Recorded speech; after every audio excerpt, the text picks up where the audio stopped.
Good evening, everybody. I'd like to get your attention. We're going to go ahead and start our town hall meeting. I appreciate everybody coming out this evening. It's 4:30. We're live here in the boardroom, and we're live out there in TV6. So once again, appreciate it. I know right now, normally we would have the presentation on all of this town hall presentation on all the TVs, but we're going to be doing a demonstration on this particular TV over here for right now. So if I can get your attention to the monitor at the front of this dais here, or this lectern, and right over here, if you could, it'd be great. So let's start with some housekeeping stuff. My name's Chuck Holland. I'm the Information Services Director here. I'm going to be doing the presentation for you this evening.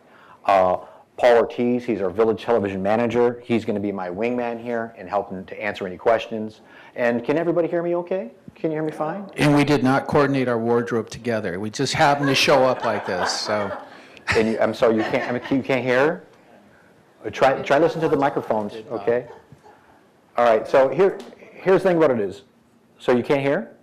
No, I said what microphones? I'm sorry, the speakers are in the ceiling. Okay. So what we're going to do, we got about a 45-minute presentation here. So let's hold your questions to the end.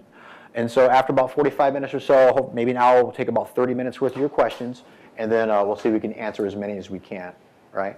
So we have an agenda prepared. Well, before we get to the agenda, let's talk about information technology and broadband services, right? So working for the Village, I've been working for VMS for about 20 months now. So my responsibility as the Director of Technology and Broadband Services is to make sure that our Village Television Manager, our IT Manager, and our Cable Television Supervisor are all working together to make sure we're providing the best services that we can at the most affordable price. So when you see information services, it's really part of IT as well as broadband services. So that's what I'm responsible for. Okay. Today's discussion of things we want to talk about. First and foremost, I want to elaborate a little bit further on broadband services and what they are and what it consists of, so you have an understanding. When we get to some of these other terms later on in the presentation, it'll help you understand what they are. We're also going to do, I added a couple topics in here because of the recent KTLA episode that we have. With the KTLA, we know we had an issue with Channel 5 going dark. So I'm going to talk to you a little bit about some cable TV cost comparisons, what you're paying here at the Village compared to what people are paying on the outside. But I'm also going to talk about the contract renewals.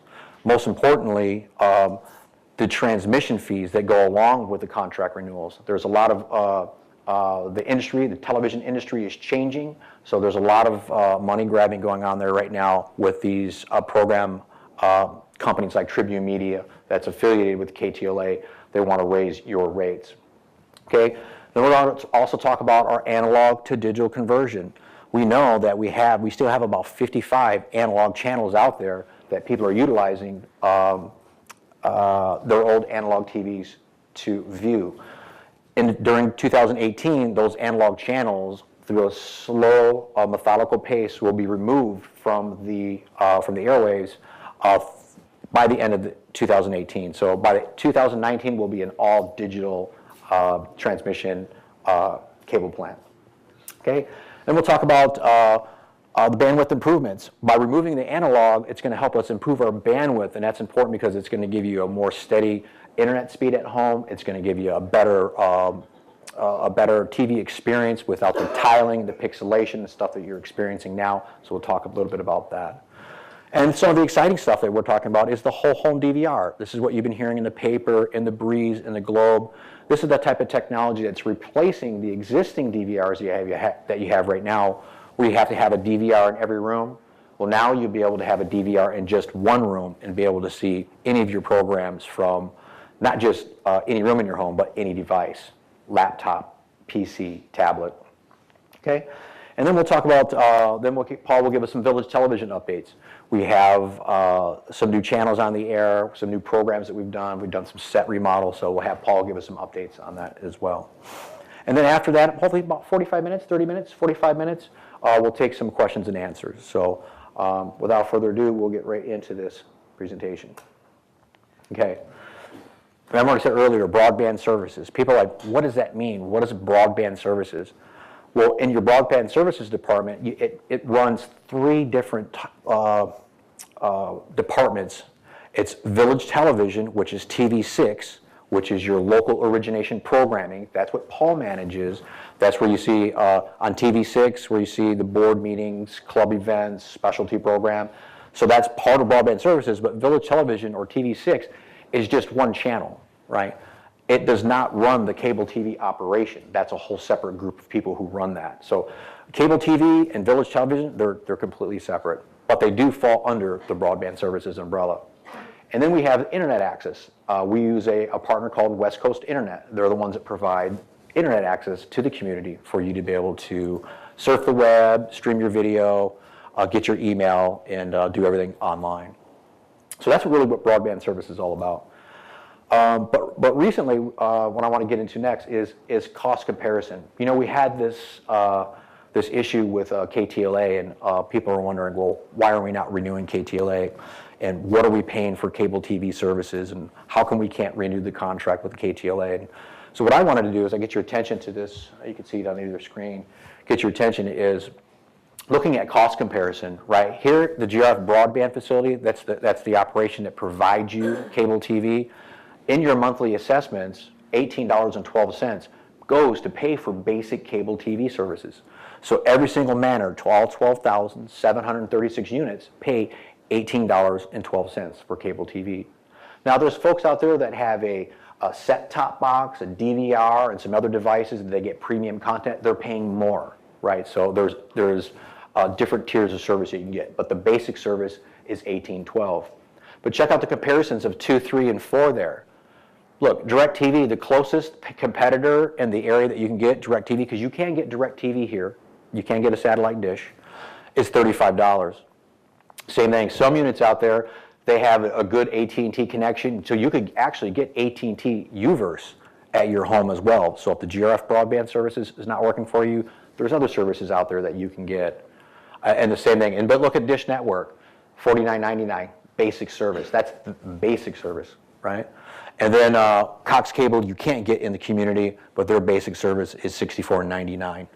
So for GRF broadband, the cable TV that you're getting as part of your assessment is pretty much 50% less than the next closest competitor, which is DirecTV. And I thought that was really interesting to take a look at that. Now, people are wondering, well, where are you getting that information from? If you go online to LagunaWoodsVillage.com, this is the 2018 business plan. On page 50, if you go out there and look at that, you can see what the formula is to get to that $18.12. None of that, but you'll be able to see all of your amenities and how much each of the facilities amenities that you participate in and that you utilize, what that cost breakdown is. So if you go to LagunaWoodsVillage.com and you go to the financial section, residence page, you'll be able to find this online for you. So it's something really important to look at. Okay. Now, those contract renewals. Okay, what is up with these contract renewals, right? I don't know if you guys pay attention to what's going on out there in the world as far as cable TV, but I do. And recently, Dish Network and CBS had a very public fight in the media over these retransmission fees, over the percentage of increases that they've had. And with Dish Network, they have millions and millions of subscribers. And even with that type of leverage, they still had to renew with CBS with the rates that CBS wanted. So we're not unlike that. We only have 12,736 subscribers. But you can see, looking at this, on the screen here, the CBS contract that we had to renew for 3 years in 2017 for the next 2018, 19, and 20 years, they gave us a 74% increase. I have to tell you, this is a 6-figure increase, right? Very, very expensive. Normally, these contract renewals, they go on every 3 years, and they're usually anywhere between 1 and 10%. That's the bar, usually about 10%. But recently, we've seen a lot of these companies out there who are losing subscriberships. People are cutting the cable, they're streaming online, so they're penalizing independent operators like us with these crazy, massive rates. So CBS, does anybody want to get rid of CBS? We had to pay 74%. I don't think anybody here wants to get rid of CBS, right? That's one of the top four networks that we have. We have CBS, ABC, NBC, Fox. So it was made through the Media and Communication Committee through GRF and the GRF board, everybody collectively made the decision that it was in the community's best interest to have to pay that 74% increase to be able to keep CBS on the air. And that's what we did in 2017. But simultaneously, we're negotiating these contracts. Look at KTLA, Channel 5, Tribune Media. They came at us with a 200% increase for the cost of that television. Now, remember what I said earlier? You guys are only paying $18.12 per month. I don't have a lot of wiggle room there. That's not really a lot of money. So a 200% increase is really going to impact the overall cost of what you're paying for cable TV. Combined with CBS, they wanted a 74% increase. And then plus, if we accepted the 200% increase with KTLA, that would take your cable bill to $23 and some odd a month, which would be like $3 a month increase for your cable TV. That would get billed directly to your assessments. So again, working with the GRF Media and Communication Committee, working with the GRF board members, made a decision that, hey, you know what, KTLA is not that important, right? Going from a low six-figure dollars to almost $750,000 over a 3-year period to get the CW network, to get that content, we decided it wasn't worth it. Now, that's not the end all be all. If everybody here accepts the fact that, hey, you know, we need to pay this 200% and you want to get KTLA back on the air, I recommend that you come to the Media and Communication Committee meeting. It's on January 15th. It's at 1 p.m. and it's here in the boardroom. So if KTLA is something really important that you want to express your opinion about, that would be the time to do it. But I guess people don't realize, you know, what that 200% increase really is all about. But I want to tell you a story. I want to tell you an example, maybe something simple that everybody could relate to. This is what a 200% increase really sounds like. Let's say I go to the supermarket and I buy a $4 loaf of bread. That's a pretty expensive loaf of bread, right? But national average is about $2.50 for a loaf of bread. So you pay $4 for a loaf of bread. But then that next week, I want to buy that same loaf of bread, same wrapper, same ingredients, same number of slices of bread, but now that loaf of bread is $12. How'd that make you feel? It make you pretty upset, right?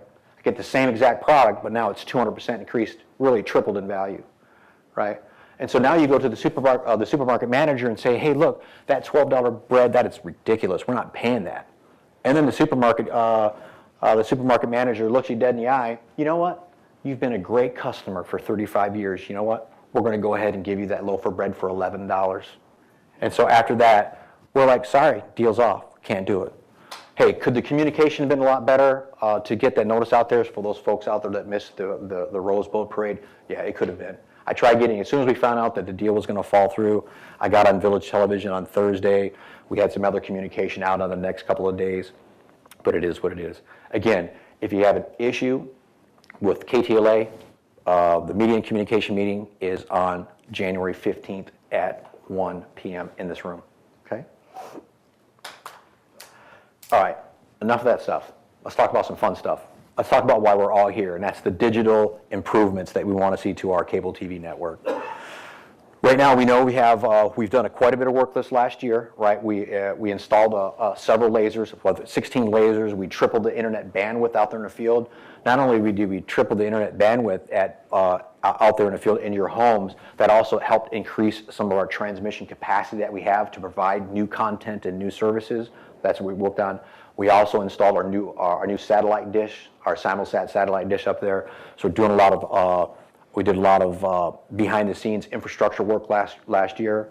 But now what we're going to focus on this year is all the front-facing work, all the stuff that's really going to be important for you. What can you see in your home? What kind of tools and services that we can provide you so we're competitive with Cox, we're competitive with Spectrum, and we're competitive with Dish. I want to be able to have, when you guys are watching TV and programming at home, to have the same experience that you have here in the village that our local neighborhoods do. You know, Lisa Viejo, Irvine, so on and so forth. So we're going to talk a little bit about that. Okay, but before we can start offering all these new services, we still got to get rid of our old services, right? What we really want to do, what we need to do in order to improve, I'll get your guys' attention to the screen here. What we need to do is we need to remove our analog services. And first of all, I want to talk about what is an analog television. What does it look like? What does it do? If I get your attention to the screen there, the analog television is something that you would see many years ago. See in the upper left-hand corner, you see how it's kind of got that static on there? That's, if you have a television that looks like that, it's most likely an analog television, and it's time to get rid of it, right? But you guys remember back in the 60s and 70s, see that TV in the bottom left-hand corner? The old Curtis Mathis? Back then, TVs were a piece of furniture.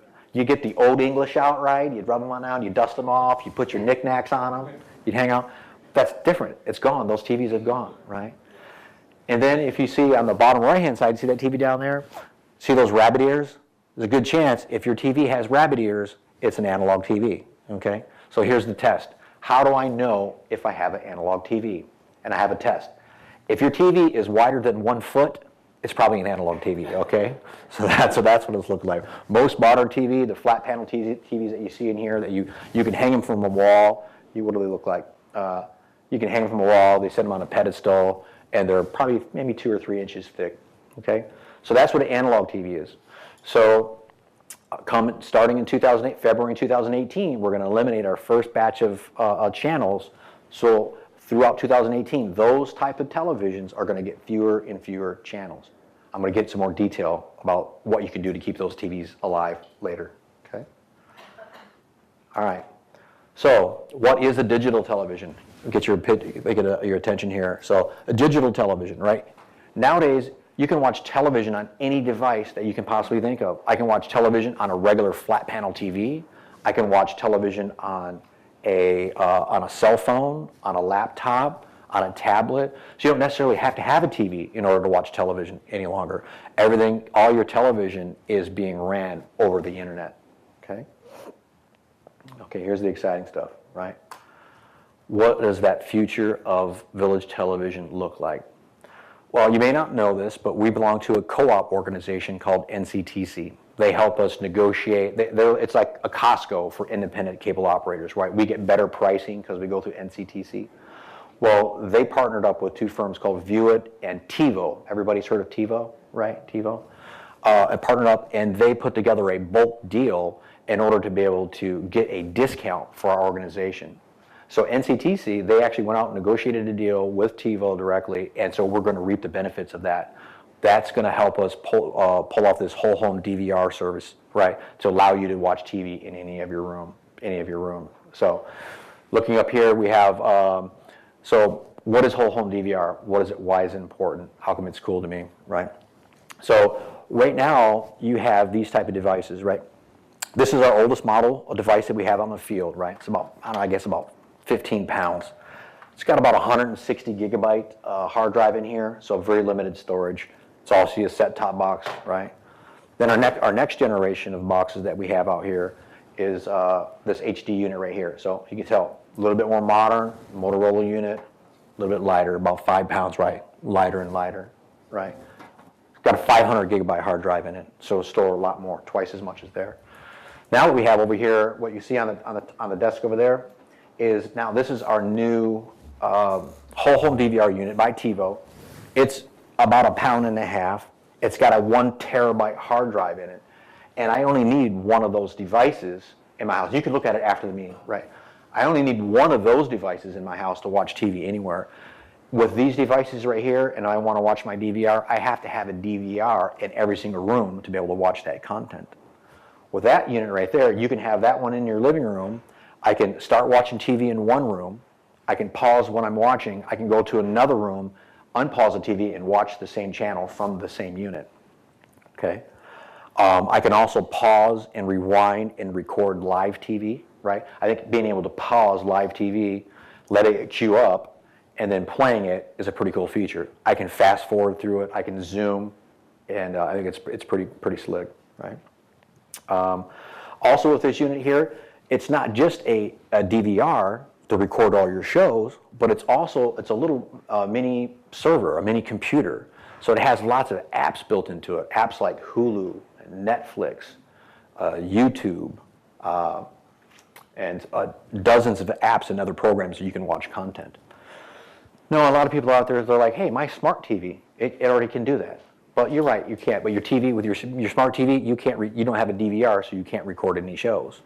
But what makes this unit particularly special, if I have a Hulu and Netflix and YouTube account, and when I'm searching for content, the new TV guide allows me to search for content. Not only will it look at my TV guide here for the village, but now I'll be able to also search Hulu, search Netflix, search all the content that I want to see from one TV guide, right?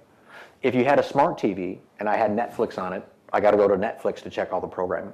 But then if I wanted to go to my YouTube channel, then I got to get out of that app, go into a new app, and look at all those channels. With this new search feature here, you'll be able to queue up all your shows that you see, including your local TV, and be able to play them directly from within the guide. So it's very, very powerful.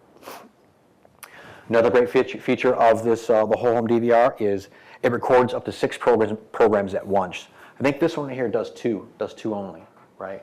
This one allows you to record or watch 6 programs at one time, right?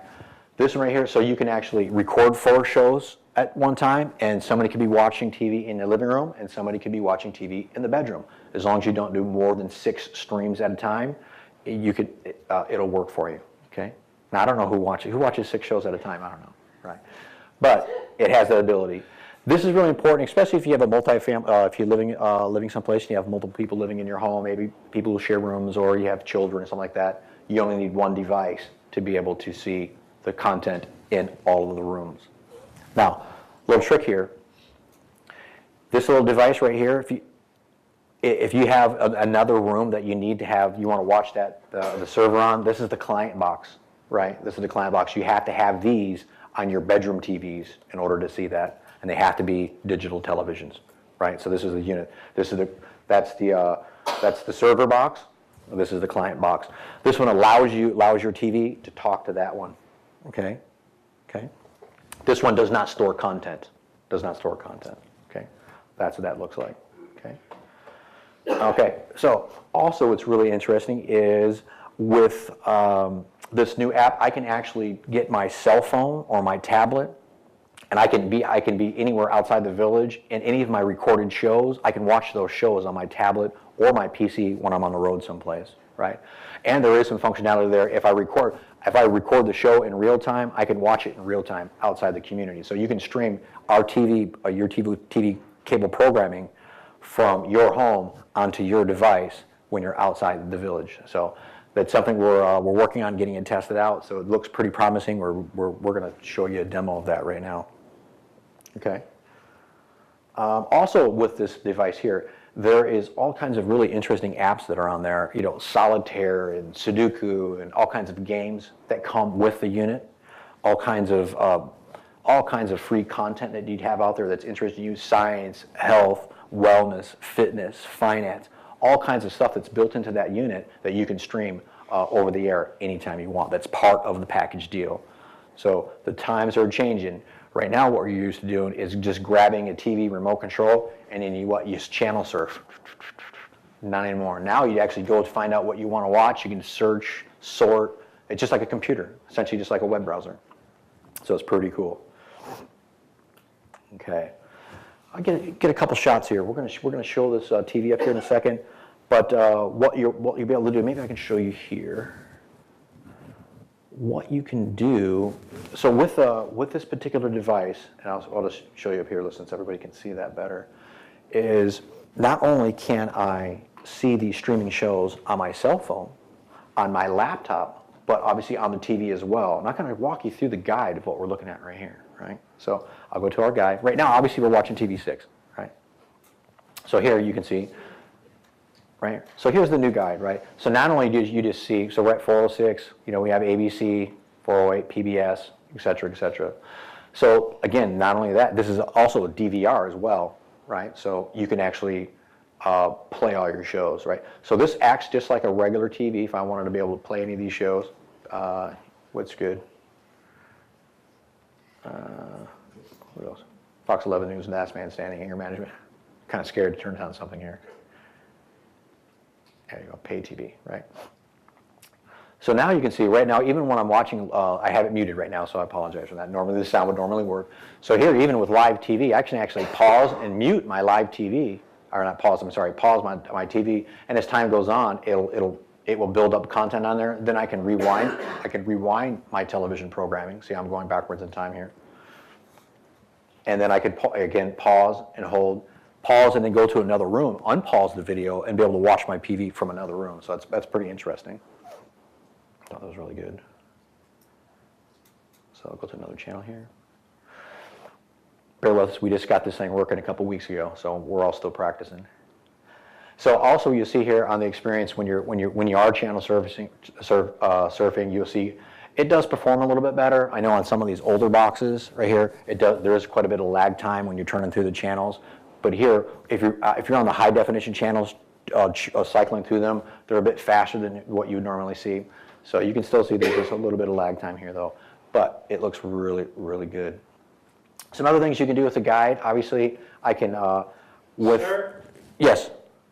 you're speaking loud enough, but you're getting faster And faster? My apologies. Thank you. Thank you. So one thing that's really interesting with a new type of guide here as well is if I want to see if I've missed a show, I can go back and look at the previous day or the previous few hours to see if something that I've missed, which is pretty interesting. Sometimes you're like, gosh, did I miss my show? I can go backwards and take a look at that as well. Then on the let's see, the guide. On the app side of it, right? So now we're looking at some of the whole home DVR features, or the DVR features, as well as the apps features. So if I have shows that have been pre-recorded, right? I can hit my shows. I don't have a lot out there, so I can see all the shows that I have recorded, which ones I have recorded, which ones, so I can watch my recorded shows. Obviously, it's pretty straightforward, right? So what we're doing is we're recording this channel right here. So I'll hit back. Right. Oop. There we go. So then I can see my shows that are partially watched. I don't have any TV series are loaded on here, but you can actually, if there's TV series that you flagged in the system that you want to see, which I think is really neat, it's pretty cool. If you have any movies that you want recorded, you can sort them by, store your movies in here, your sports, kids. And as time goes on, you see that suggestion.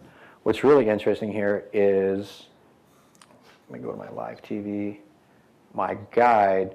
If there's some shows on here that I want to watch, there's an option in here where I can actually see that thumb. You can't see it. So I can see if I like a show or if I don't like a show, and I can rate these shows. And as time goes on, the system is smart enough to know what kind of shows that you like to watch, right? So then when you go back to your apps and go to your My Shows, eventually it gets pretty smart and starts giving you your suggested shows. So now if you're interested in like Law and Order and you watch that, eventually it'll start flagging other shows like Law and Order. So it kind of learns, it's an intuitive solution, so you can start identifying content and shows that you want to watch that maybe you don't realize that are out there. Okay. All right. Oop, oop. Uh-oh, I done blew it there. Hit the wrong button.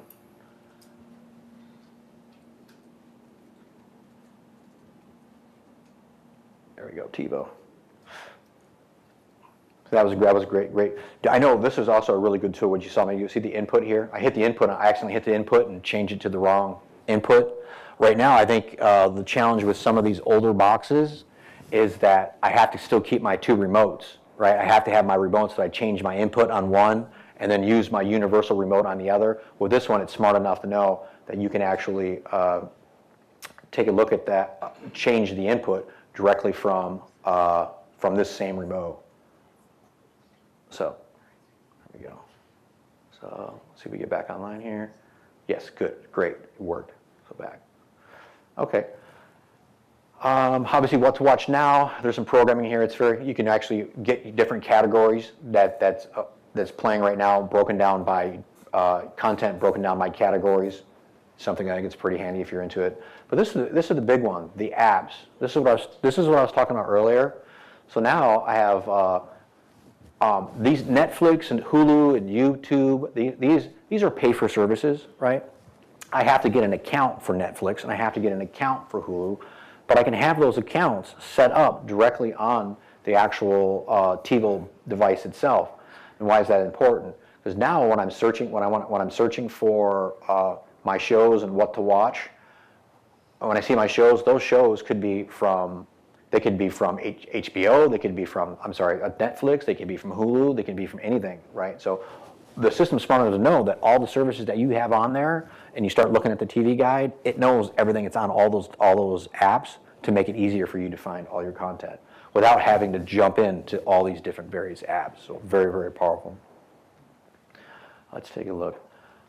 Also on these apps, with the TiVo device, there's actually a service out there. Oh, by the way, you can do all kinds of music services as well. And there's actually dozens of apps that you can add. If you're not a fan of any of these particular apps and you have something that you like in particularly, you can add it here. But you can do music as well as, video, HBO Go, all of that kind of stuff. But what comes with TiVo, and I thought was really, really nice, is this Viewed app right here. Clicking on this Viewed app, what it does, it's like a home entertainment solution, right? It's something that TiVo provides or Viewed provides that has all kinds of different content on there that comes with the price of the box, right?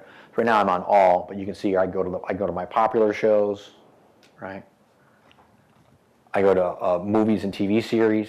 All this, by the way, this is all is included with the price of the home DVR, right? Games, any kind of game you can probably think of, right? There's poker, solitaire. Oh, there's the good one right there, solitaire. Play solitaire right on your TV, right? And then internet TV, that's something new, right? That's actually streaming. These are paid for services, so some of these ones you can't stream for free, but a lot of them that you can. So if you want to cruise and look at your internet TV, play these. And then music, all different types of music apps that you have out there that you can play. See, what I'm showing you here on these apps, the way this is navigating, the way this looks, eventually TV, you won't have a TV channel. There won't be a TV that you're looking at. You won't be Channel 6. It will be Circa Buzz, or Football Daily or Cook Network. So that's why it's just different. It's like watching TV on a computer. By the way, you need internet. That's a good point. You need internet access at your house in order to be able to utilize these features. Because now the TV, what you don't see here is this TV has a Wi-Fi. See those little rabbit ears underneath there? That TV has a Wi-Fi internet connection to it. It's connected to the Wi-Fi router from West Coast Internet there. And then it also has a cable TV plugging into the wall. So with that one device, I'm getting my online content as well as my as a local cable TV. So I think that's pretty powerful. Lots of good content there. You got the grandkids over? Check it out. Tons of free kiddie stuff. Natural and travel, news, you kind of get it here. Tools. There was something in here I thought was really cool. Oh yeah, let's take a look at this. Just in time for the holidays.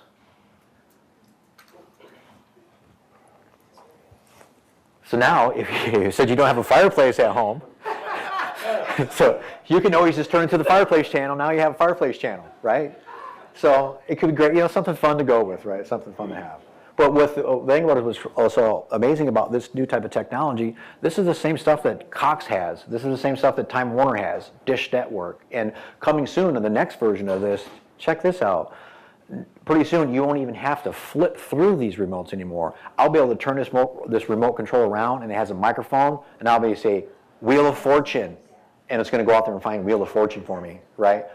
Yeah, it's very similar, but you do it right through the remote control. Now it's only looking at content that you have on your device. So that's coming on the next version. Right? Okay, let's go back over here. Let me quit goofing around here. All right, now here is the stuff that's anything up? I miss anything? No, good. Okay, so search, one pass, and manage.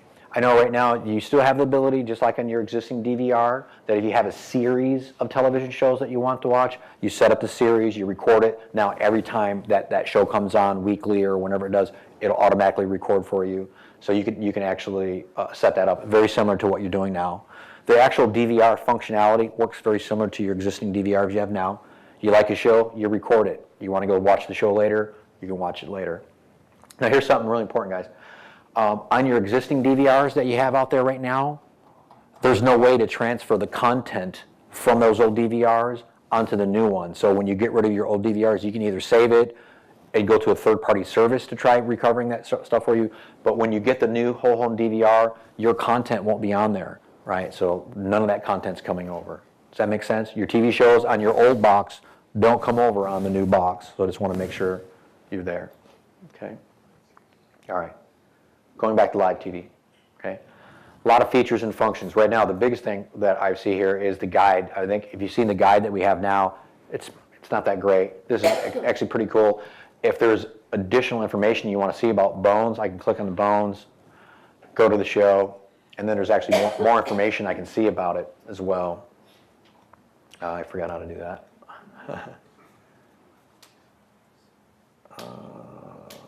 Nah, can't remember. It's pretty new. All right. Okay, so a lot of really interesting, really cool stuff here. Let me just go back to live TV here. Kind of going back over this way.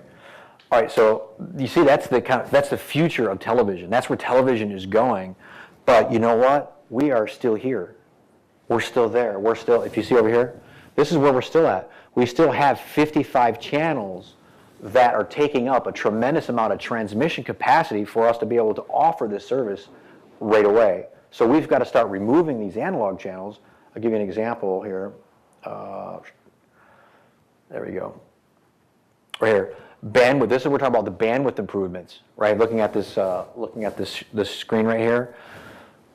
We have a finite, limited amount of bandwidth, right? Bandwidth is important. We have one fiber optic network that feeds the whole entire community, right? So your internet services and your cable TV services are going through the same fiber optic network, right?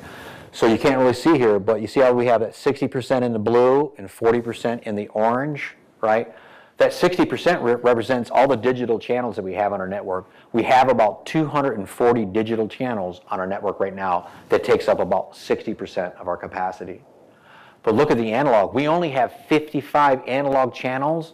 It almost takes up half or 40% of our whole entire transmission capacity that's preventing us from offering these other whole home DVR services. All this new stuff that we're talking about that you saw earlier, all that streaming, the Netflix and the Hulu. Right? If we rolled these, if we replaced every single, we got like 6,000 of these DVR, we replaced every single one of these tomorrow, we wouldn't have the transmission capacity for everybody to use those. They're just not there. So what we're going to be going, but look what we can do. What's the most cost-effective, efficient thing that we can do to get that digital services up to 100%? That's remove analog. That's the only way to do it. It's not like we're going to trench out there and add new fiber optic lines out there. Can you imagine how expensive that would be? So the only thing we have, the only option we do have is to be able to remove those analog channels. Yes? Something wrong with your pie chart. Yeah? Okay. 60% wouldn't go that far around, and 40% would pick up much earlier. Okay. That's pretty close. It's pretty close. Division should be down about 7 o'clock. Okay, thank you. I'll take that into consideration. Thank you. But it gives you an idea of how much the analog is, how much space that's actually taking. Okay. Okay. This is where we want. Is this one correct? Let's take a look at this one. This one, this one good. This one good. Okay. The old one understates your point. Oh, got it. Thank you. I'll have to take a look at that. Okay. So this is where we need to get. In order for us to be able to start offering the new digital services, we have to become a complete digital solution. But check this out. FCC, they no longer require, from 2008 going forward, they no longer required for independent cable operators, such as the Village, to offer analog services. Here it is in 2018, there was a 6-month extension, I'll give it to you. But 2008, there's no longer a requirement, okay? So what we want to be able to do is, and here it is, that was in 2008, here it is 2018, so we need to catch up with the times. We're kind of 10 years behind the times here. So we need to be able to do that. So how are we going to be able to do that? We told you earlier about removing those analog channels, not removing them, I'm converting them to digital, small segments at a time. Well, that first segment of channels that we're going to be removing is going to be on February 5th of this next month. February 5th, here's the channel lineup that's going to be impacted, right? So now, keep in mind, on February 5th, 2018, these channels are not going away. They're just being converted to digital. So you have to have a digital TV to be able to see them. You can have a set-top box, a DVR, a whole home DVR, or a regular digital TV. We'll all see those. But if you have an analog TV, you're not going to be able to see them unless you get a set-top box. And I'm going to show you. Yes? I mean, I get it, and it's quite an impressive system and all that. But one of the draws of the community was having the basic cable system was included. Yes. Okay. Now it sounds like you're doing away with NTSC analog. Okay. What about ATSC? What we'll want to do, I agree. Let's get on there. Let's talk about that, but let me finish my presentation and then we'll answer your questions. Because your basic cable lineup is not going away. All those channels right here, you're still going to have all these channels, but you just have to have a digital TV. But let's hold that thought and let's go through it. Okay? Okay, so now there are some channels, we have to realign some channels in order to get the type of bandwidth that we need for these new services, for the digital services. See these channels right here? Oh, first of all, let's go through these channels. So we have Discovery Life, Comedy Central, Freeform, True TV, TLC, Animal Planet, and the Disney Channel. All of those channels are still going to be on a network, but they're going to digital. As a matter of fact, if you have a digital TV, you're already seeing them in digital and standard definition already. So those channels on February 5th will no longer be viewed on the analog TVs. Okay, then we've got to, like I mentioned, we got to juggle a few around. So there's going to be TBS Superstation, Oprah Winfrey, or TMT. Okay, we're not getting rid of these channels. We just have to shift them around to make space, consecutive space of channels to be able to increase the bandwidth that we need to be able to provide these other services that we saw. Okay, now I'm not going to go through the whole entire year, right? We're going to have some more additional schedulers out there to show you. Like we have another removable analog channels.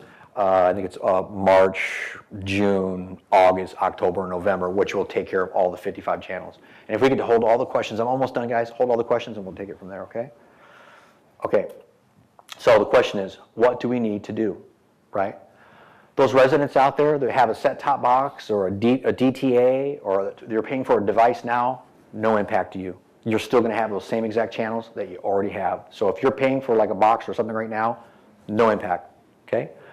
If you have a digital television out there, like one of these flat panel TVs right here, the only thing that you're going to need to be able to do is you have to rescan your TV to pick up the channels, to pick up the signal that you get. You probably have already done it. You've probably seen some jitter where some channels have been juggled around lately. Just hit rescan on your television and it'll recycle through the network to try picking up all the channels, right? That's what we're going to do. Now, residents with the analog TV, you got two options. Option number one is you have to buy a digital TV, right? The digital TVs, $150 to $250 will get you a really nice TV, okay? I know that's not a great solution, but it is a solution. They haven't made any analog televisions, probably since 2008, 2009, okay? But the other option is if you want to keep that, keep your analog television and get more life out of it, you have the option to lease a set-top box. I don't have an example of one of those. They're about this size right here. If you lease a set-top box for $725 a month that includes all the digital programming that it includes, you can keep that analog television live. But look, it doesn't really make sense to me. I'd rather see somebody buy a new TV for $150 than pay for the lease set-top box of $725 a month over a 2-year period. The TV would have paid for itself. Right? So you still can't keep those analog televisions, but there's going to be a fee associated with it. Okay? Okay. All right, we got a lot of work to do. Okay? We're going to turn this over to Paul here in just a second. So we're going to talk a little bit about Paul, and we're going to get to your questions. Okay? All right. So that's concluding my portion of the program here. What we're going to do is have Paul introduce himself and talk a little bit about what we're doing at TV6, and then we'll get a chance to take your questions and answers, okay? Okay? Hey, Paul, you want to come on here? Thank you, Chuck. We appreciate that. I know you all have a lot of questions, so I'm going to briefly talk about Village Television. And it's a little confusing because last year we rebranded Village Television. We used to be known as TV6 or Channel 6, but then you realize that Village Television is actually on 406, and it might be on 6.1 on your television. It might be on 23.3 on your television. It's this crazy technology that kind of happens, and each they call this a television, but it's really a monitor, right? Because it's really a computer now. So it depends on the technology and the manufacturer. So all I wanted to do is talk to you about our television guide that comes out every month, and we encourage you to pick that up at all the clubhouses. It's also available on the bus and, of course, here in the community center. And to pick up, the guide and see what kind of programming we're bringing to you on Village Television. I hope you all have enjoyed the movies. We did add Friday to our movie lineup, so we hope you're enjoying these first-run movies that we're able to bring you. We did play Dunkirk, or we tried to the other day. We did have a technical issue with Dunkirk, and we are going to be bringing it to you if you're watching our Wednesday town hall meeting. We'll be bringing Dunkirk to you tomorrow at 6 o'clock on Village Television. We also are going to be bringing you new programming as well. We're coming up with a new show called The Boardroom. We know that people in the community always want to know what's going on in their community because obviously it affects assessments, it affects your way of life. So we'll be bringing a program to you called The Boardroom, and that'll be bringing leadership from your mutuals and the Golden Rain Foundation, and we'll be talking about projects of interest for the community. So we hope you'll tune into that. That'll probably be happening. We're in pre-production today, and we'll be working on that and probably be bringing that out to you in February. We're also bringing an arts and crafts show to you as well, and we're working on a yoga class that we will be bringing to the community. So we're going to continue to promote and produce our regular programming. The Right Now show, which is produced by the Writers Club, they are now going in their 8th season, so we'll be doing their new season. And then Food, Friends, and Fun is a new show that we started last year, and that's a very popular skits, musical, and nutrition. They try to combine everything with nutrition and entertainment. So we have some very interesting programs for you, and we'll also be bringing you some new, similar to this, town hall meetings that are important to the community. So we encourage you to pick up our television guide. It has all our programming, and if you have any questions or any comments regarding some of the programming on Village Television, come on up to the 3rd floor or give our receptionist a call, and we'll be glad to take care of any of those issues. And especially if you have a recommendation for a movie, we work with a distributor, and if we're able to get that movie, we'll be glad to go ahead and schedule it and let you know when we're going to have that on Village Television and bring it to you in HD. So we hope you continue to support Village Television and continue to watch it, and I think the programming for 2018 will be very exciting for everyone. Appreciate it. Thank you. Thanks, Paul. So now, Paul, tell them a little bit about, Paul, tell them about some of the new channels. We have a couple new channels on the network. Is my mic working? The new Italian, last town hall meeting, we had somebody who was unhappy with the Italian TV. Right, well, regarding programming, we did add, it's called RAI, and it's a new Italian network. If any of you were subscribing to the old Media Italia, we were told by our subscribers that that content wasn't nearly as good as RAI, and that is a foreign language channel. There's, I believe, a $9.95 charge for that for those people that are actually getting particular foreign language channels. But we were able to get out of that other contract and bring you better content for the same price. So that was something we were able to do last year. We also brought on Jewelry Television. If you were able to watch that channel, you kind of wonder, well, why are we adding Jewelry Television? Well, that's a revenue share for you all. So every year we get a credit from the NCTC, the co-op that Chuck had mentioned earlier. So if you buy products from Jewelry Television, they know it by our zip code, and then we get a percentage of that money back. So instead of just paying for programming like KTLA and CBS, at least somebody's giving you something back.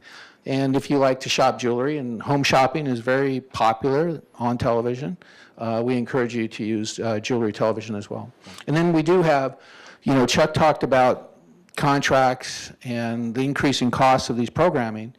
NBC will be expiring at the end of this year. So that will be a very interesting negotiation for Chuck and the staff to bring all those channels to you. Because NBC is not just KT-NBC, but it is all the other NBC Universal channels that come along with it. Mm-hmm. And by the examples that CBS and KTLA has expressed to us, we imagine those prices are going to be very significant. Yeah. So we'll keep an eye on that for everyone. Right. Thanks, Paul. Also, I don't know if you've been watching the television, TV6, Village Television we're calling it, over the last couple of years. You've seen quite a bit of metamorphosis, right? Upgrading it to high definition, upgrading our set, and looking at, we have a couple different looks now. We have a news desk now, and then we also have like a talk show type deal. And if you haven't seen up here, looking up here now, that actually part of our new latest edition of the television studio was adding a couple chairs and some graphics, some carpet there, and so we're trying to make it modernized, make it interesting and compelling to look at, and keep it fresh and interesting for everybody. So with that, that concludes our program for this evening. So we're going to open up to questions and answer, and if we can't answer your questions today, we'll get back to you as soon as we can. I will run a mic over to you Yeah. so the people at home can hear you. So we'll Yeah, just correct. take our turn with this, okay? You had asked a couple questions earlier, so we'll let you start. Okay, well, okay, thank you. So, I mean, it's all very impressive, but I guess my question is, nice, how much? Is this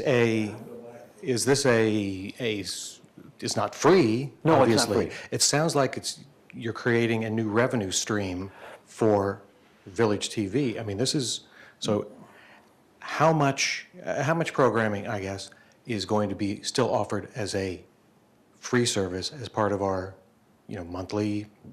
You're going to get over 105 channels as part of your monthly assessments. And these are digital channels Standard definition, in the clear, okay, not requiring a DTH. box. That's correct. Okay. That's right. But they're reduced definition. They're not high definition. Standard def. Standard definition, correct. Okay. Okay. I could go on for an hour, but. Yeah, but let's, yeah. I do, Sorry, here you go, sorry. The only thing I want to really clarify for those of you that do have an analog set and you're going to go to Best Buy and buy yourself a digital television, make sure what we call an RF connector. It's that little coaxial connector you have that you connect from the wall to your television. And if you have that on your digital television, your monitor, then you would be able to receive all of the channels that we are currently offering. If you just get a digital television that has HDMI, then that's going to need a device. So we encourage you that if you are going to go out and buy yourself a new digital television, make sure it has an RF connector, and then you would get all the channels that we're offering So today. the question, let me see if I can clarify. If you gotta get your attention, the TV, the back, if you buy a new TV, make sure it's got one of these, the coax cable connection in the back. A lot of the new TVs, they don't have that type of cable connection. So we want to make sure you have a coax cable connection for it. Next to the line. Thanks. No, just, it's got to be able to plug it into the back of the TV. Thank you, Paul. Chuck, I have a couple of questions. First, you showed the 100% chart with 295 channels and the 60% chart with 240 channels. So actually, the 55 analog channels, you're making into digital channels. Correct. So But you're you not don't- opening any bandwidth. Right, well, but yes, you are. Here's why, is because it's not a one-to-one relationship.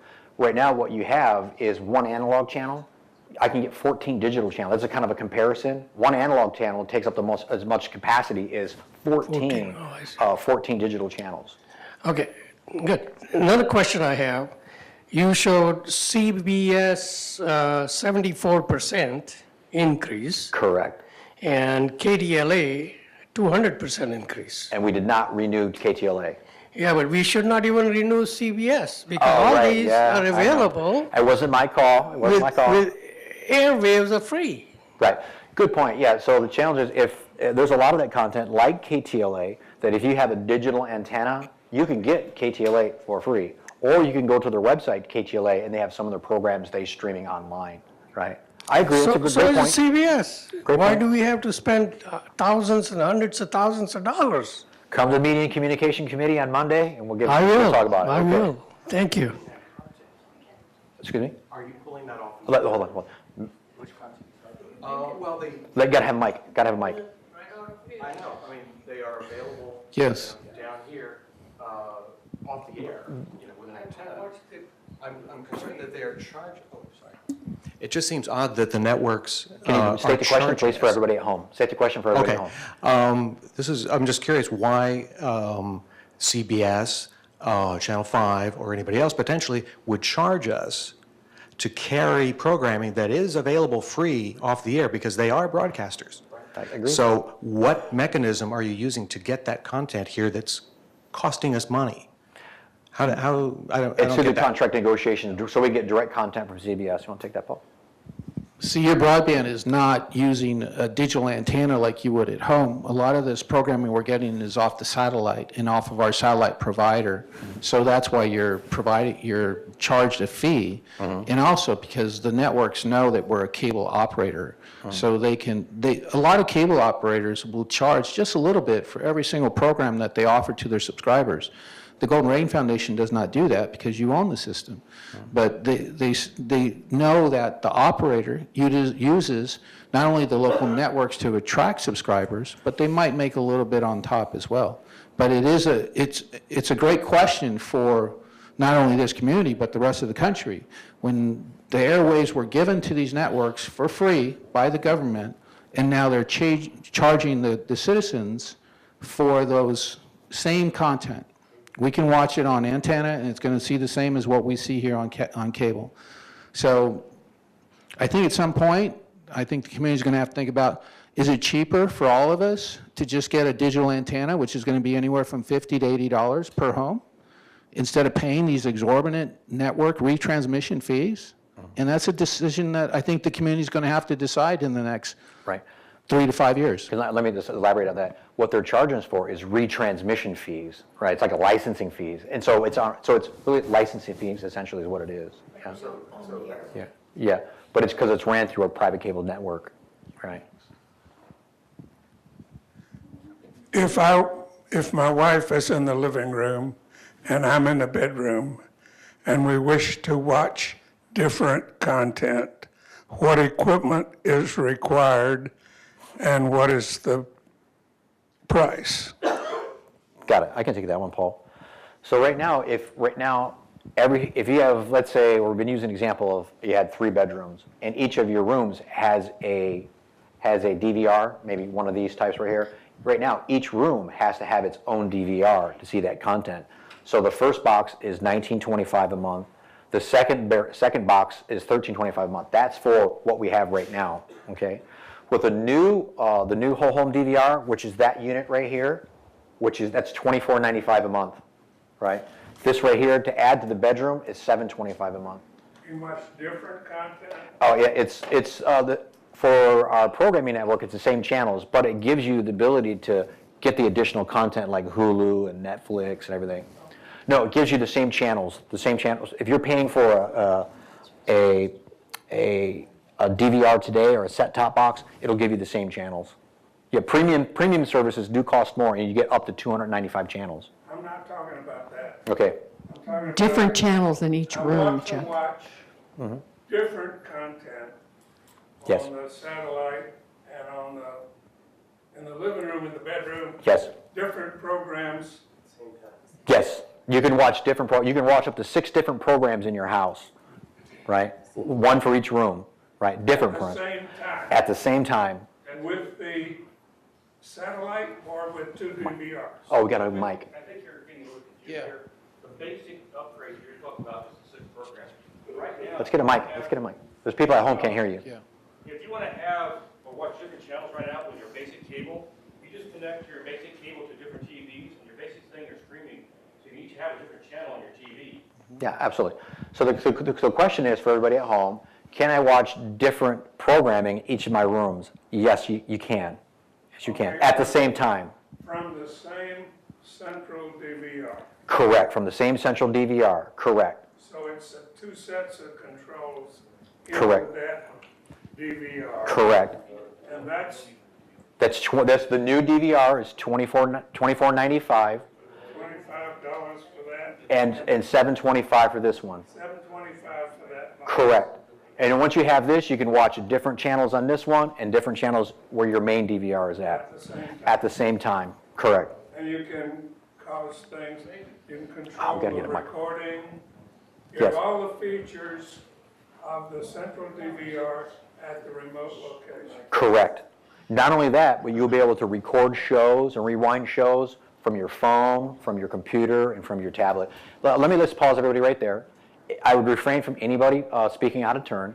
We're going to raise, because keep in mind, we have a lot of people at home watching this and recording it. So what we'll do is we'll hand you the microphone and you'll ask your question, and then from there we'll go forward. So next question, please. Well, I have a comment. I think it's important that everybody know we were using CBS and KTLA. KTLA is one channel, Right. correct? Yes, correct. CBS is a bundled. We've got CBS Sports, we've got, I don't know how many. Smithsonian, there's about 4 channels. There's about 14 channels with that. So the price that we're paying for the CBS contract is for a number of different channels instead of just one. So it makes a big difference. Let me get you where, go ahead. I'll work my way over here. I'd like to know how long it's going to take you to convert this to the digital. Through the end of 2018. Through the whole? Through the whole year, right? Going to remove about 10 channels, or convert about 10 channels at a time. There's about 55 analog channels. We'll do about 10 at a time over 5 phases or 5 increments. Right. Correct. Yes. Actually, Chuck, I have several questions. Real quick, on this new one, does that have picture-in-pitch? I can't remember. I don't know. I don't know. Okay. It's so new. If it's the question is, it got picture-in-picture? I'm not for sure. Yeah, like I say, I have several, whether they all get answered, but things to think about. Cost of setup, I noticed, was going to be $100. Correct. That seems pretty extensive just to come in and convert that. Right. I can address that question. The reason why is because with a whole home DVR, you have to have your internet connection and your coax ran to it, and then they'll configure your apps too, help you set it up, help you do that kind of stuff. It's still, well, and mentioning that since internet, will these new boxes have the built-in for phone and internet? Are we still going to have that separate internet box? Repeat the question one more time, sorry? Yeah, right now we have a cable modem. Oh, yes. The actual newer version, because this is still, this technology still goes back to at least 2004. That was available, so we're still kind of way behind the curve. You talking about the DOCSIS, the cable modems? No, cable modems are even older than that, but Yeah. I'm talking about the fact of some of what you're showing here that is, quote, coming in now. Yes. Some of this was available in 2004. I had it in 2004. Yeah, agreed. And Right. some of it I had 30 years ago.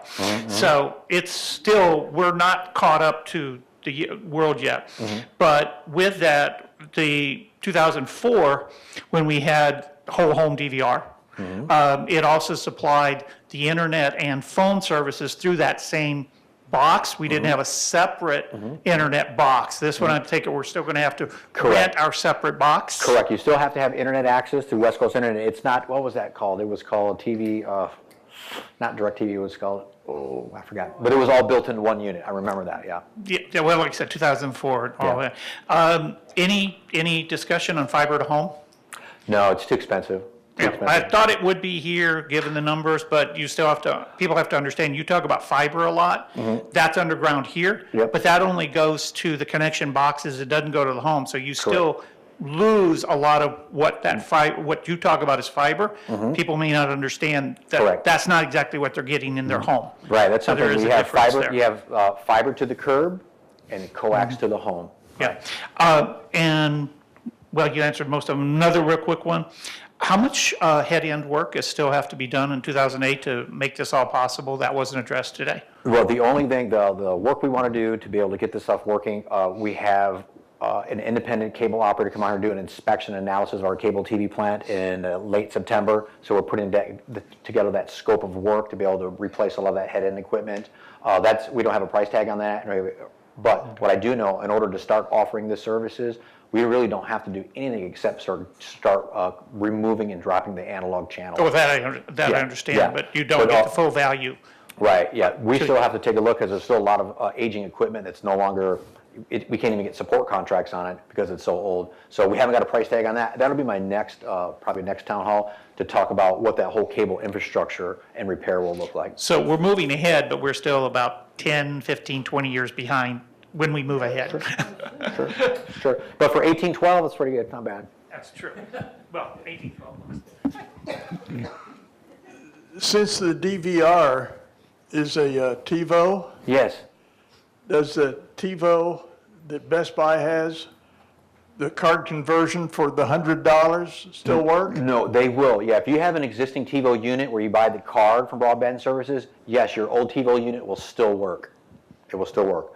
That's not the question. Oh, Will the card from this work in the new TiVo that I go in and buy? no, it won't.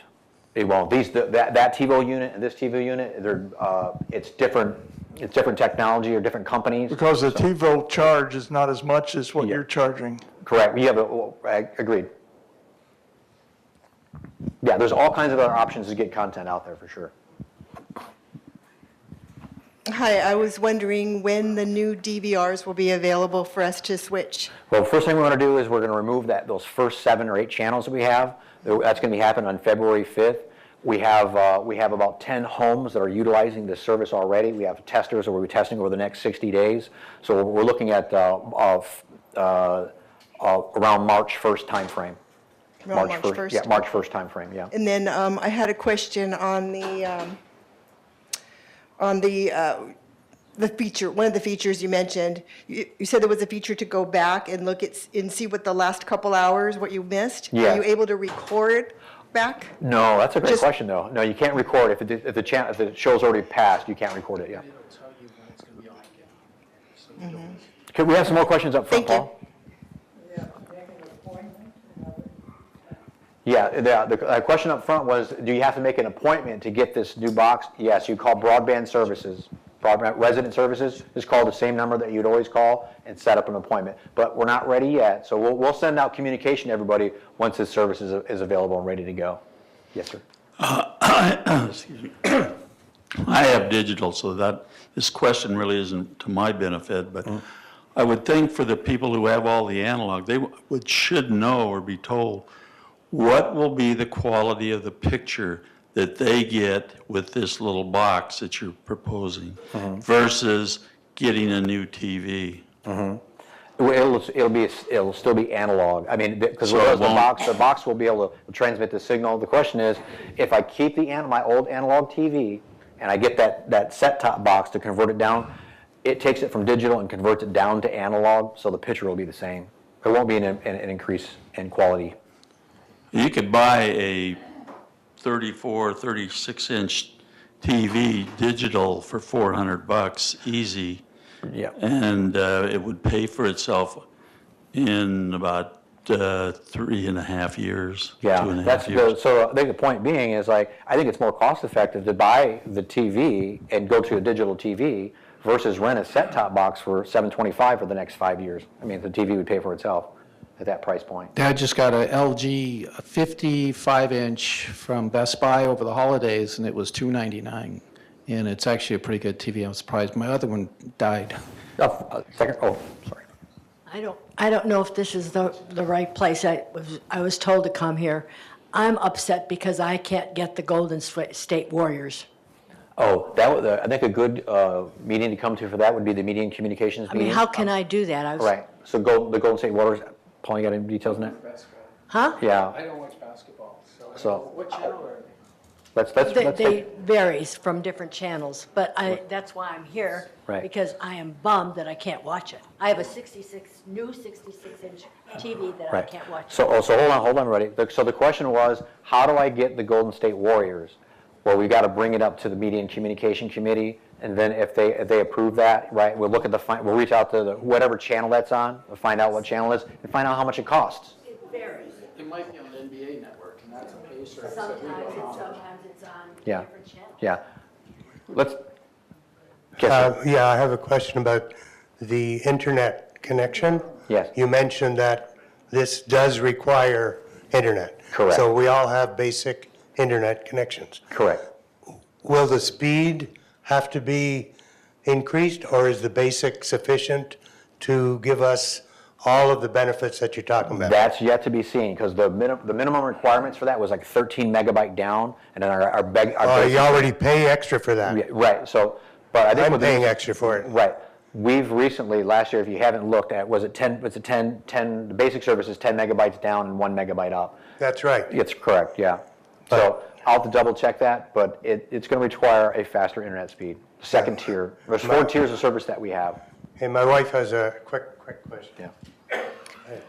I don't know if this is a place to ask this, but commercials. You start one commercial, and then all of a sudden, you're listening to it, and then, oop, there's another commercial.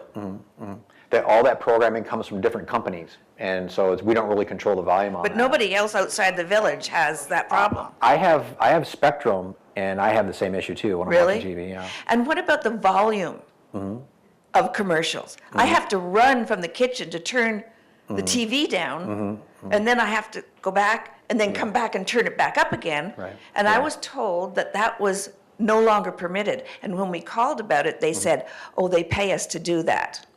Oh, yeah. Whoever you call at the front desk said, they pay us to do that. To pay us to turn the TV, the commercials on louder? Yes. No, it's not the case. Well, then you No. better educate your people. Yeah, right. Yeah, as far as the commercials, because I've been working on the cable ad sales part for you for the last 12 years, we do not raise the volume of any of your local commercials. But if you find one of the local commercials that may be a tad loud, then you let us know. You call me and I will take care of it. And it's interesting because we'll get calls and someone say, oh, that commercial is so loud. Well, we don't even insert commercials on that network. So a lot of times it's the network that's giving you the pain of whether it's a loud commercial or it's too many. So you But not getting paid? No. the community gets paid for the local commercials that air on the cable networks, CNN, Fox News, and ESPN. We are not paid to increase the volume so that we can annoy you. That's the last thing we want to do. Right, And she said, well, they pay us to do right. that. They pay you to air the spot. They do not pay you to annoy you. That's for sure. So call me, I will take care of it. We just have have a a gentleman up question. front? Little clarification. Let's get somebody else. Okay. I just want to know, is this going to be an additional monthly charge? And let's say I get a box put on one of my TVs this next month, and then I get another TV later on. Does that become another additional charge? So the question was, if I get this box now, and do I have to pay for it? Yes, you do. But if you get another TV, no, you don't have to pay for another box. Now, if you can, hopefully you can hook it up for yourself, right? If we have to send a truck out to your house to hook up your new TV, that'll be a $30 charge. $30 charge. You won't have to pay for the whole installation, just to swap the TV. Okay. Get a couple people that haven't asked yet. Real simple. We like the Warriors and we like Pac-12. How can we get them both Pac-12? And how can we see the Warriors? Got it. That's our life. Right. Right. I get it. Right. Media services. But let's address it. Media services. So if you want to see those channels, the Media and Communication Committee, they're the folks who control the programming that we have here. If we have that question, I'll bring it up to them. Well, because we just went through an exercise review with Pac-12 and the cost that it was to provide it on our network, because you just can't get the one channel as a whole group of channels. It was pretty pricey, and so they didn't approve to bring the Pac-12 onto the network because of cost. 2 or 3 people are not going to get Pac-12. You need to get some people, some alumni. Get some alumni and some Warrior fans. I got Dish down in Mexico. When I want to see Pac-12, I have to go down to Mexico. Right. But you can get Dish Network here as well. Yeah, we can get it down there. Yeah, you can get Dish and DirecTV here. If you're missing something, Pac-12, not everywhere. Chuck, Depending on the satellite signal, yeah. I'm sorry. I noticed that you were navigating using a remote that was not familiar to me because I'm still using the earlier box. Is there going to be an additional charge to get that new remote? It's going to be included in the price. So it will be included? The remote, when, correct. Yeah.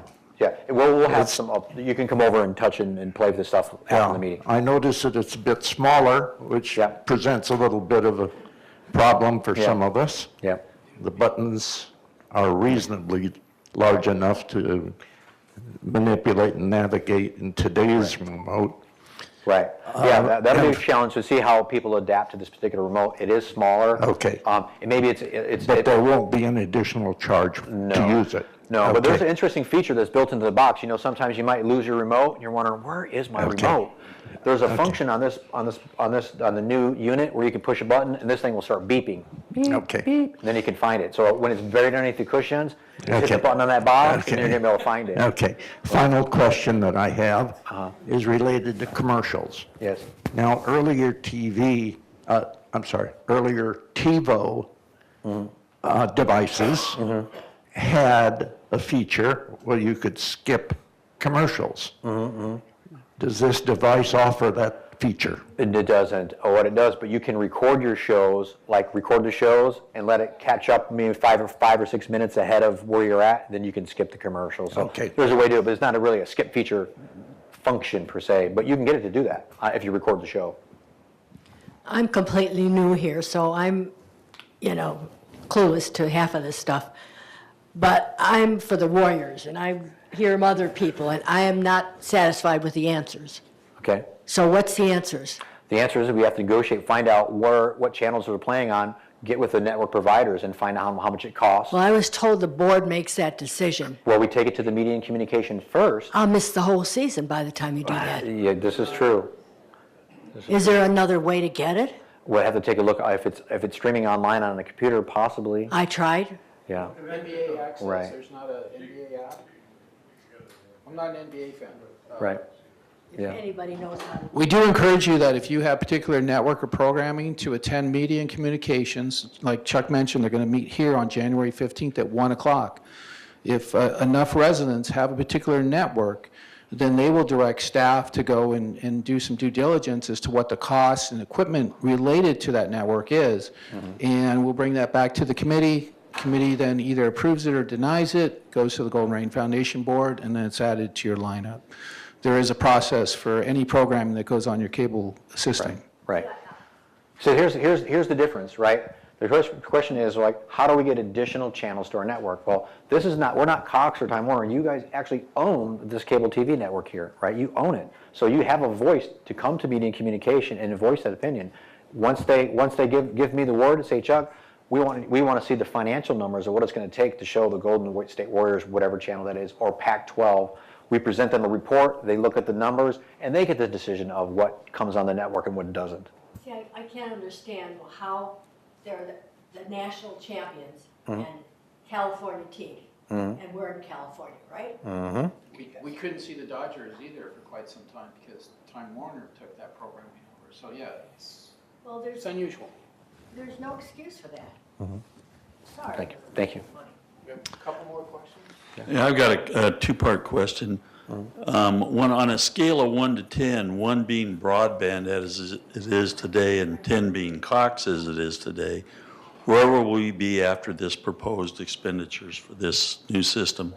There's no comparison. Cox is a multi-billion-dollar national organization. I don't think we'll ever catch up to Cox. Okay.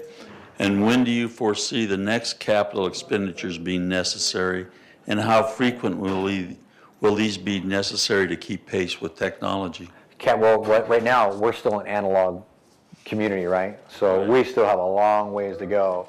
So the next largest capital outlay for broadband services, we're working on those numbers right now. So probably 2019 will be the largest capital outlay. That's not just for channels, but that's actually to re-roof the broadband services building, put a new HVAC control unit in it, and as well as the other infrastructure items like new lasers and repairing all the coax cable in your homes and all that kind of stuff. Well, then, based on your answer, I'd like to maybe have you check out what some people would call a radical idea. Let's sell broadband. Okay.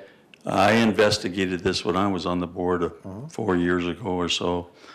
That at that time it was worth approximately $25 to $35 million. And that's based on subscribers of 12,500 approximately. And no value for the equipment then. And I'm sure it hasn't improved any on that from that standpoint now. We could negotiate with the buyer, Cox or whoever, for a 5 to 10-year contract at a less than market rate, not what they're charging here. And then the lower the contract, of course, the lower the sales price. But we've got an asset that I think, and if your former people here, Russ, and those, told me that is a declining value on the asset because of the technology changes that keep going on and on. At one time, we were budgeting $1 million a year trying to catch up with technology for the next 30 years.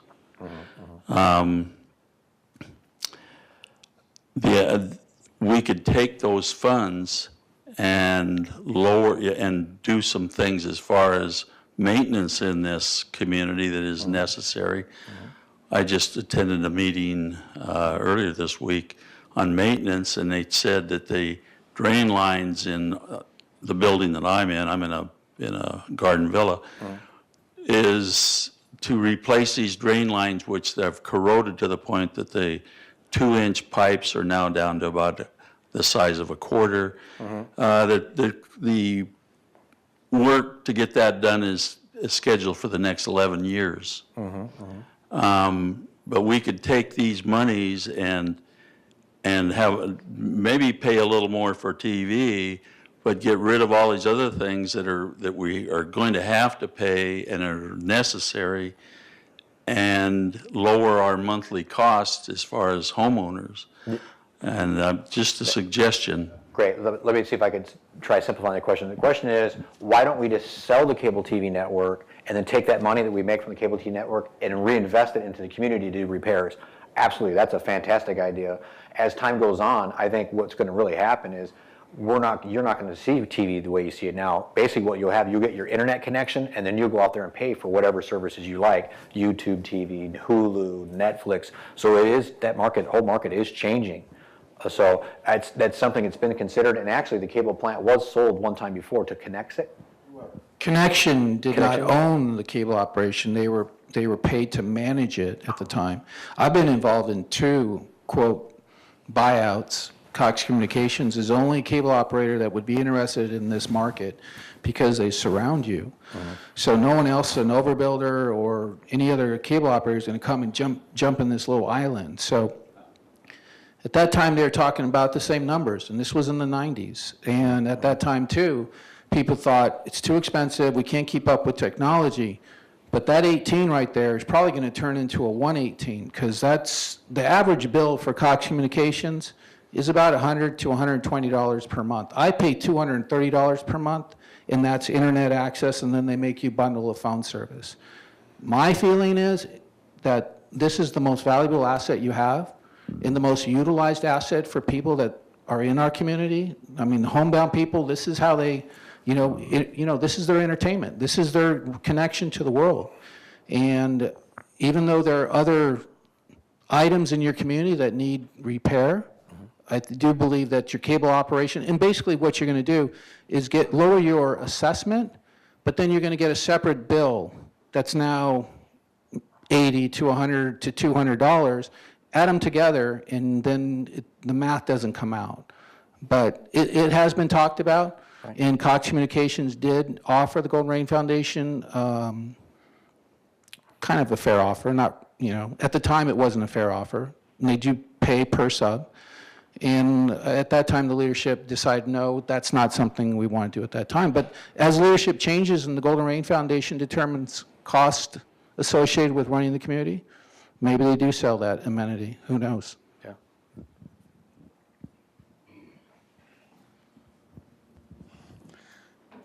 When making recordings, the recording begins and ends on the time. And often the programs are offset by a few minutes.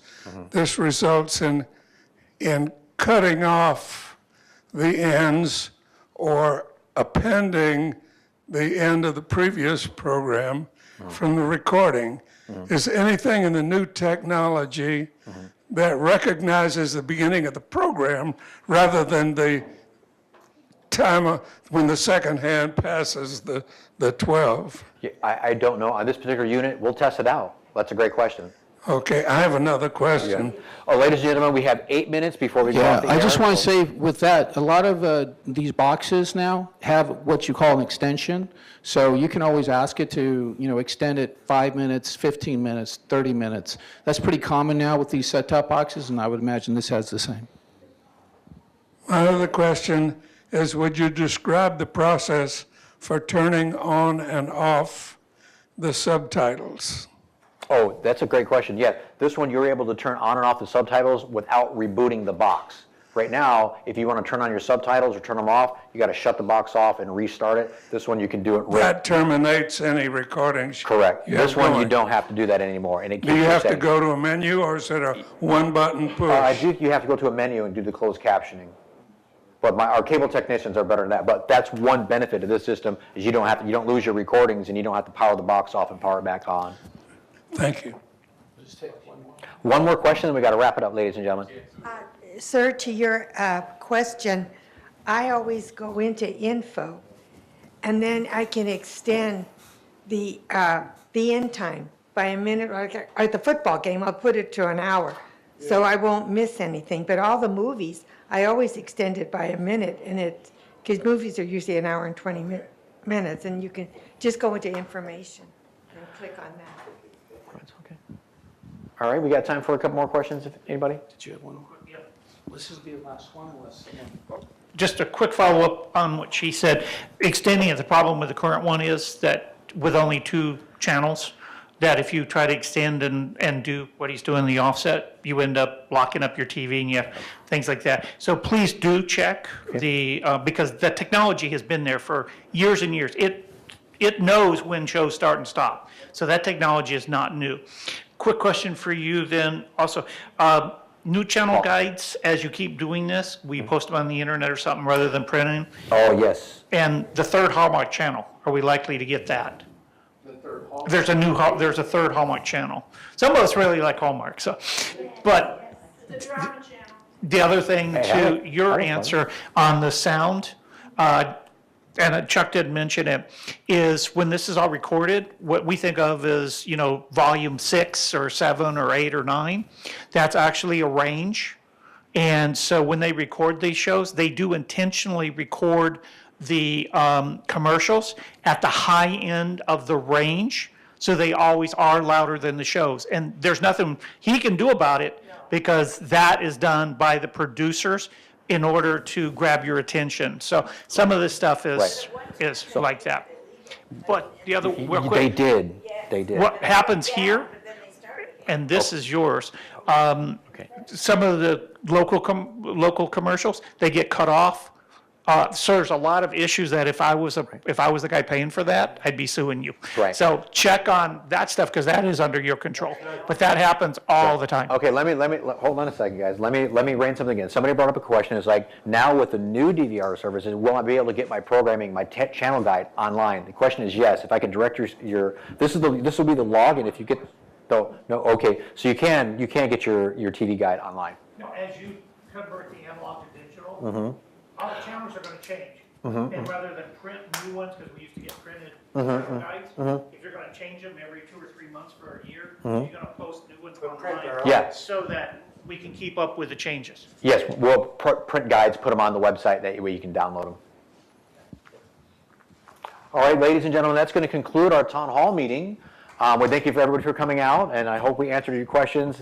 And we're looking forward to rolling out these services as efficiently as we possibly can. Thank you.